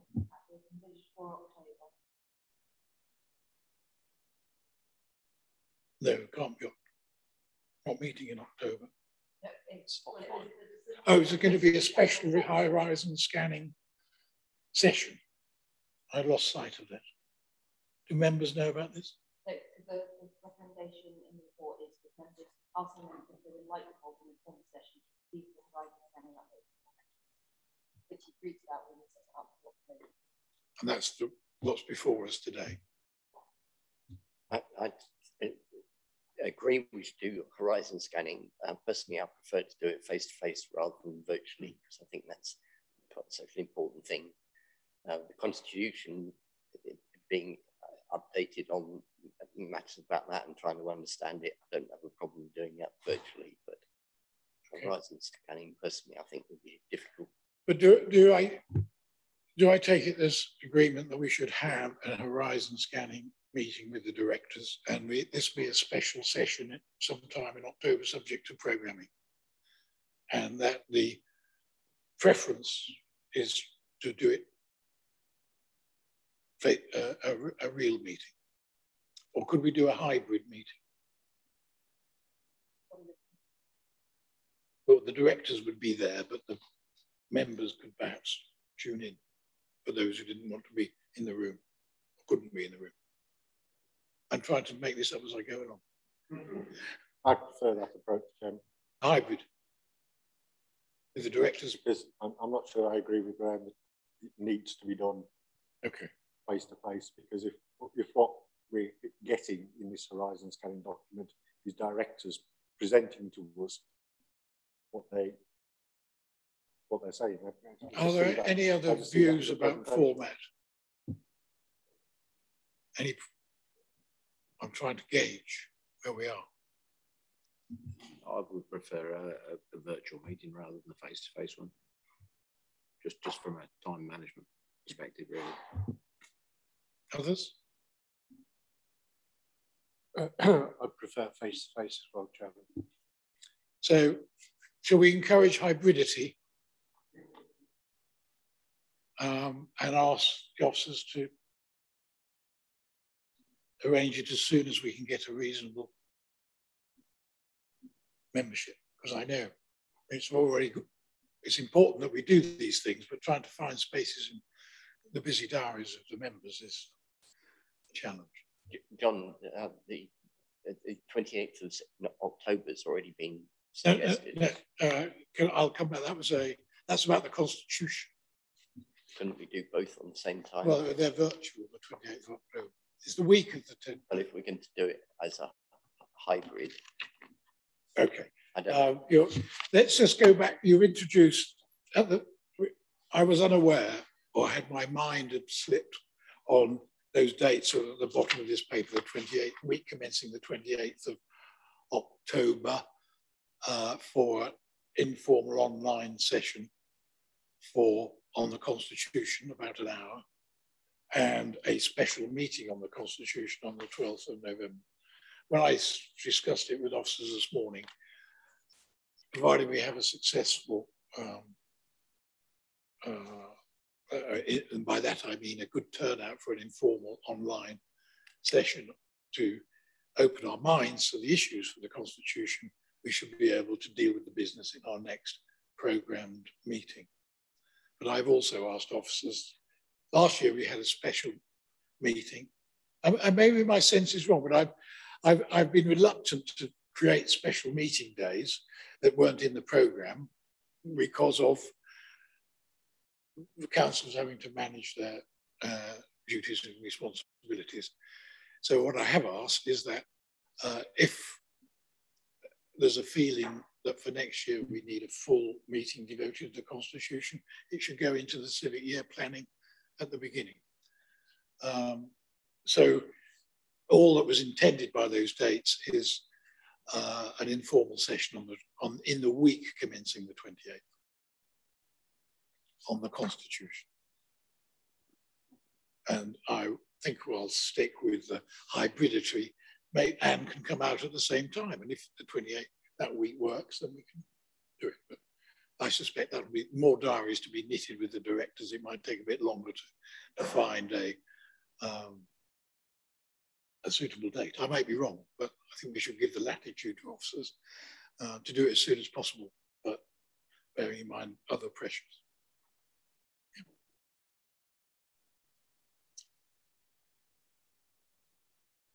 We've been, it's 12:15.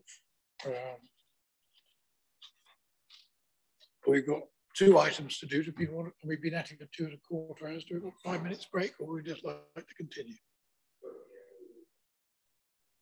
I'm just checking what we're going to do next. The guy will finish this. Okay. Would we like a break or not? Yeah, okay. So let's just finish this item then, and then we'll take a 5-minute next one. So Robin, do you want to take us through what we now need to agree or not? So this recommendation before you is to review and agree the updated terms of reference for the committee, which are as to references to the committee. Note the current work programme. Discuss, as you have, the top 5 risks, and to consider whether to hold an informal session to receive a horizon scanning update. And again, there's been a discussion on that with an indication that yes, to have one. So there we go. Do we finish? We have done that. Reviewed. No, agreed the updated terms of reference. They are. That's the action word, agree. Are we comfortable that we understand what we're being asked to agree? Can you just take us to the page? Yep. So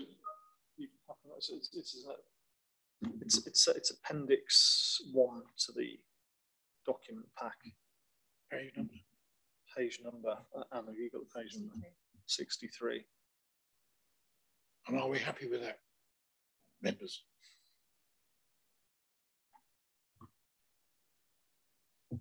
Actually, I'm not having been at the previous meeting, but that certainly reflects what's in the minutes of the last meeting.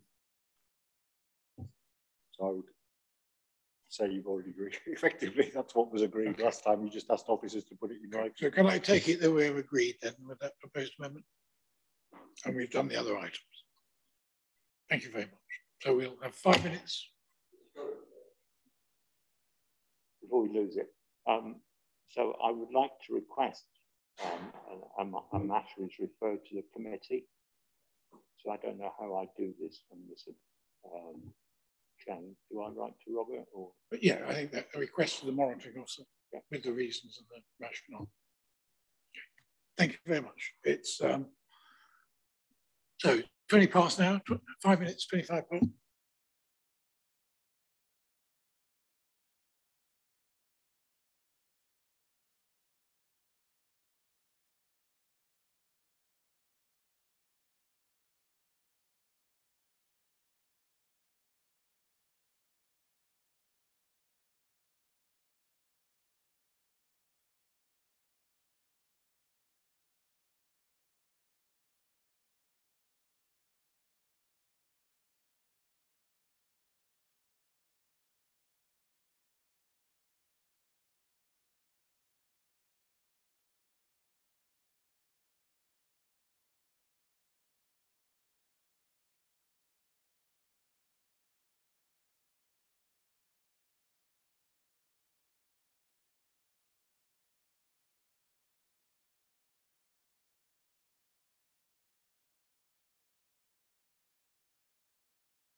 Thank you. We'll reconvene, having had our leg stretch. So the next item, represented by a man we all know, Robert Parkin, for his 84th time today, is the Corporate Risk Register, where we're asked to note and review and recommend any changes to the next combined authority board.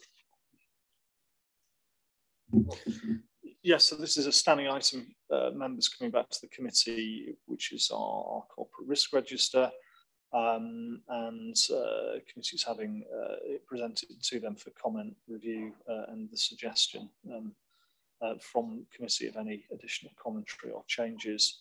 Committee's familiar with the top 5 risks that came in the last item, and we've had notified to us from directors some shifts in the risk position from those items listed at 2.6 through to 2.9. John and I will attempt to answer questions that you may have. Otherwise, that's all I wanted to say, Chair. Thank you, Chair. On page number 85, there's 3 items in red. Is it fairly standard, Robert, for those type of items to be in the red zone, or is there anything we need to note or be concerned about?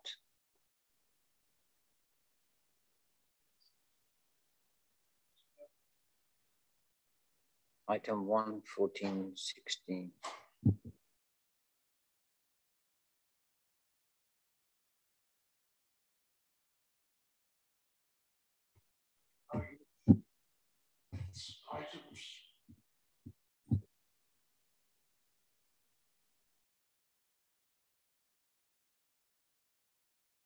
So I don't think there's anything necessarily normal about things being red, that they are red as a result of the conditions that sit around them. So in terms of a narrative on those, we've got the external delivery partners not meeting deadlines due to budget or effects internally. It may be that John Alsop is able to comment on that. That's a non-mover at 1. And then, as you say, disruption to the operation of the combined authority, that's in relation to circumstances. I think that's, sorry, we're going to jump around between registers to see the attendant narrative. Let's do that. 14. I think both 14 and 16 relates to COVID. Yeah, so obviously kept under continual review, and perhaps the prevailing picture is changing, but I think those putting together the register clearly of the view that matters were so uncertain that it should remain with that risk profile on those 2. I don't know if John was able to comment on risk ID 1, which is really around budget, external partners. Yes, I think we've been acutely aware of difficulties over the last year or so with our partner organisations, the constituent authorities, and the financial difficulties that they've all had, and more recently I think there have been reports to at least 2 of the constituent councils from their own auditors about significant difficulties that the subsidiary councils have had, and have led to a number of peer reviews and other external reviews. Obviously, there's absolutely no suggestion that there's anything that the organisations have done wrong. It's just the amount of financial commitment against the amount of revenue that is available to address some of those commitments is making, as everybody around the room is aware, very, very difficult in circumstances. So, and we are reliant on our the constituent councils as our delivery partners. And if there were to be an issue, whether it's a section 114 notice, that would mean that the delivery partners would be restricted in what they could do. So, for example, they wouldn't be able to enter into any new contracts and would have to concentrate on essential service delivery. So it's just recognising that we work together with delivery partners, what those risks are.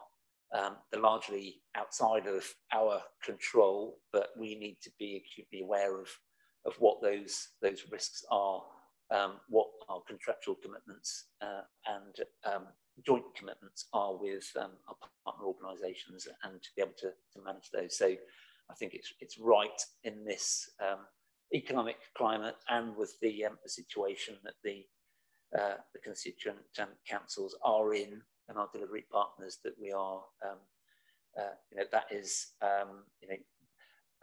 very clear and upmost in our minds in terms of awareness of what the current and potential future situation might be.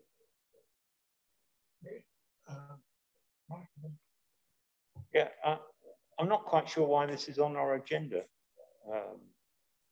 Chair. I don't see it as part of our remit. We obviously talked earlier on about this sort of information might be useful for deciding what sort of work internal audit should be doing, but this isn't really the business of the Audit and Governance Committee, is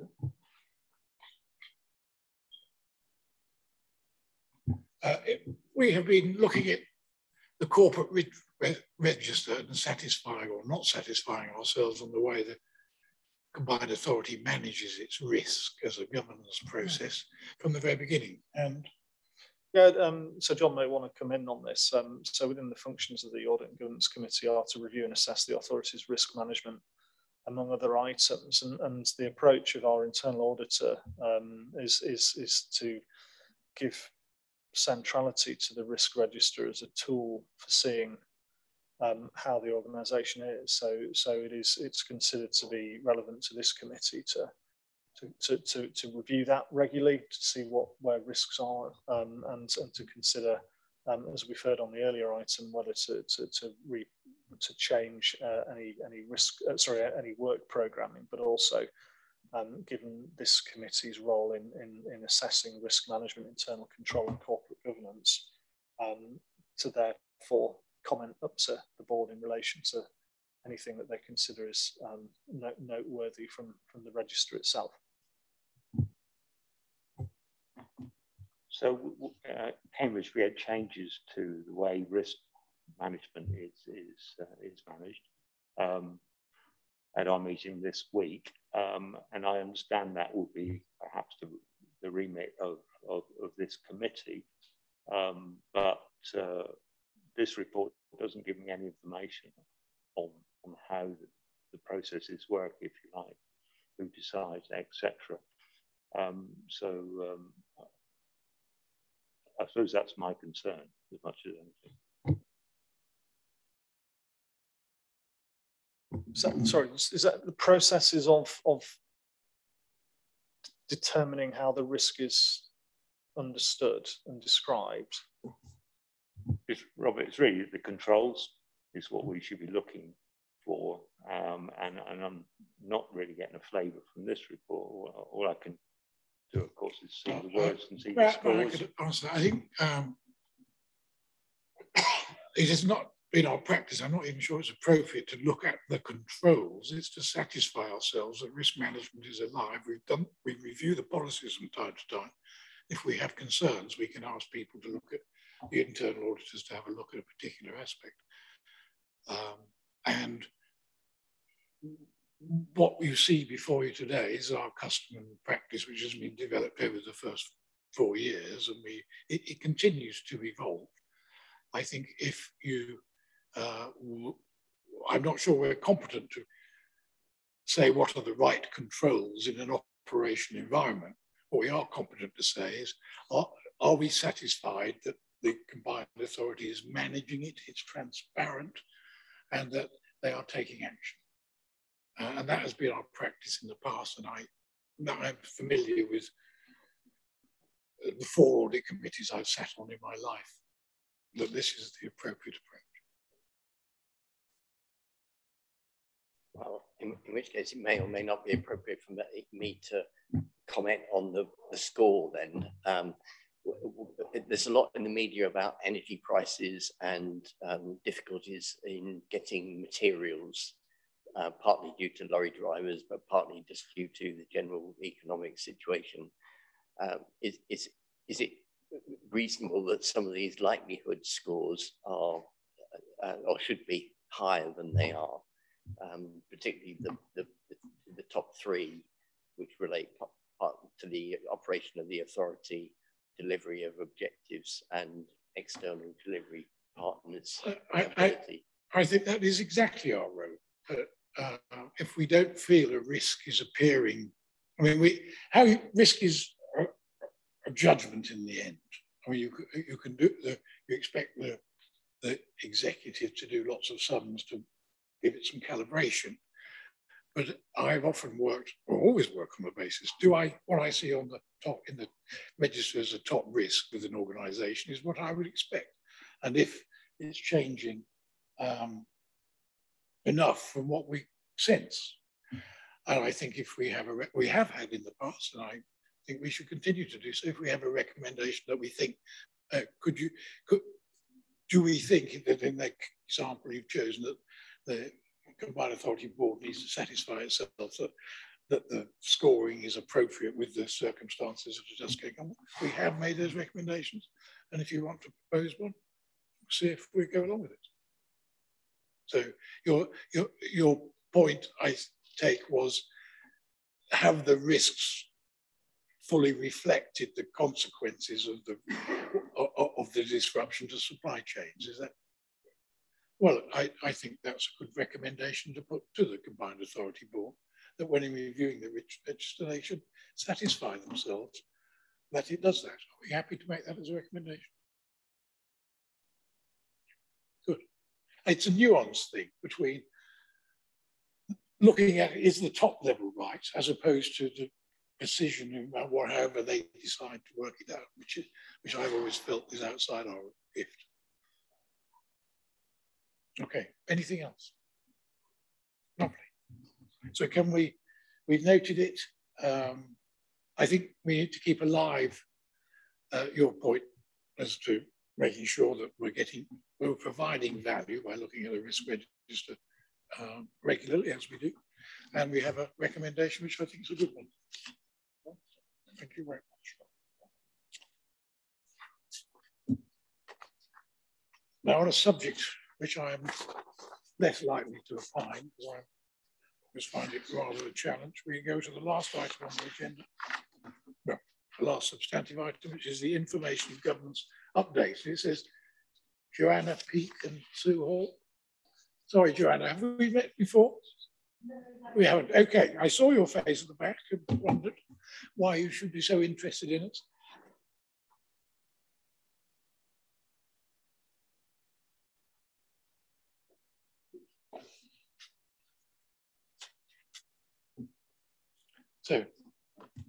So please introduce.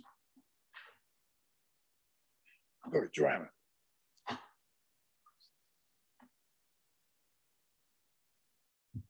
Thank you, Chair.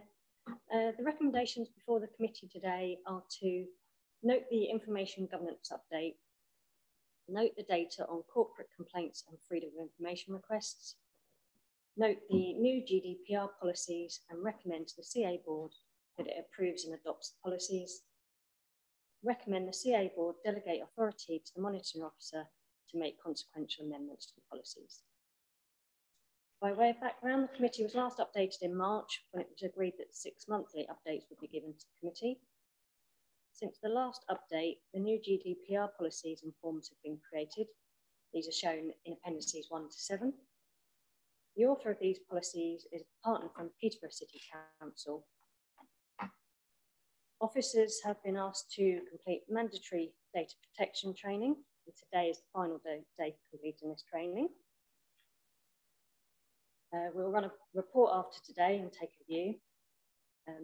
Updates from SOCATIM on the IT governance recommendations from the original report prepared in October 2020 are shown in the table set out 2.4.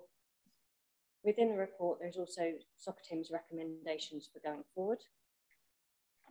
In relation to FOIs and complaints, for the period from the beginning of June to the end of August, there were 12 FOI requests, no corporate or whistleblowing complaints. We will be giving a further update in 6 months' time. Happy to take any questions. Thank you. Thank you very much. Members. It's always me.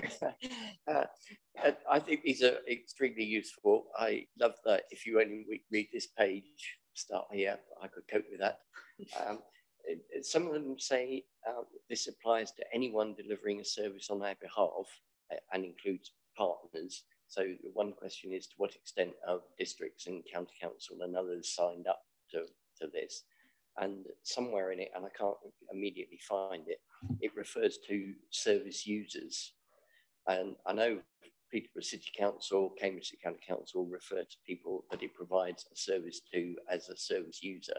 But to what extent does that really apply to CPCA people that we deal with? Yeah, I'm happy to jump in. Do you want to just drop your mic? Thanks. So lots of questions there. So it's very situation specific in terms of which delivery partners would need to abide by this, and where we were asking them to do so, that it would be in a contract that we had in place with them.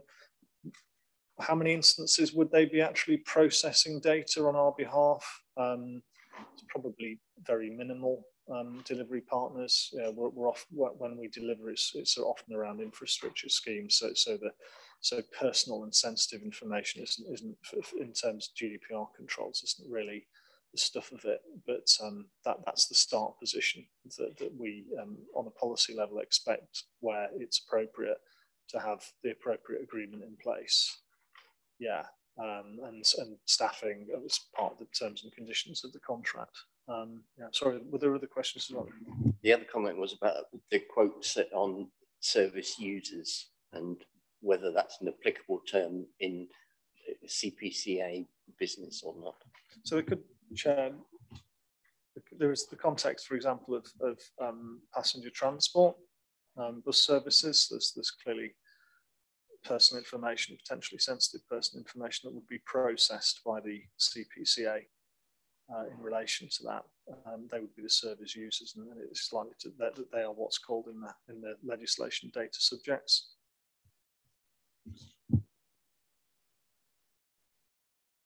Thanks, Chair. Just a couple of comments, really. I guess, like myself, most members have undertaken GDPR training in their constituent authorities. So members, I would guess all of us have done that. I'll leave others to confirm or not. We are being asked to approve or recommend these to the Combined Authority Board to approve. There are one or two, it needs tidying up in places, which I put it that way, if somebody could have another look at it. I sent through one comment about on page 100, it refers to training on a page identified as error bookmark not defined. But then when I look through the policy, I can't find anything on training either. So could somebody just go through it before we send it on to the Combined Authority Board, just to tidy those bits up? Thank you, David, as ever. But these are matters of editorial, not substance. So you're happy with the document as a whole? I was going to say, because I couldn't find training in there, if you were going to put in that, I heard you say that the staff training that was finishing today, if you were going to expect members to undergo training as well, I suspect we have all already done that. So please don't ask us to do it again. Anybody else? So are we happy to, we've noted the update with incidences of FOI and complaints and the GDPR policies. And are we happy to recommend to the Combined Authority Board that it approves and adopts the policies for GDPR, and that it delegates to the monitoring officer consequential amendments as required? Yes, okay, thank you. That brings us to the last item, which is the date of the next meeting, which is slightly complicated. We are going to, you will be asked for a time to do an online informal session in the week commencing 25th of October, by Anne. She's going to try Doodle for those who've not used Doodle before, but you might find that an easy way of doing it for her. The officers will look for this looking forward meeting with directors, horizon scanning as a hybrid as soon as it can practically be done. And our next scheduled meeting is the 26th of November in the new Shire Hall at Alcombe.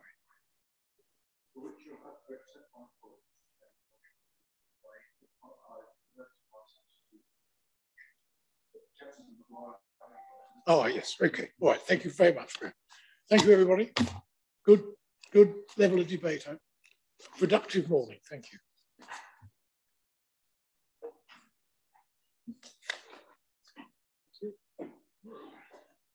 Turn off Microsoft.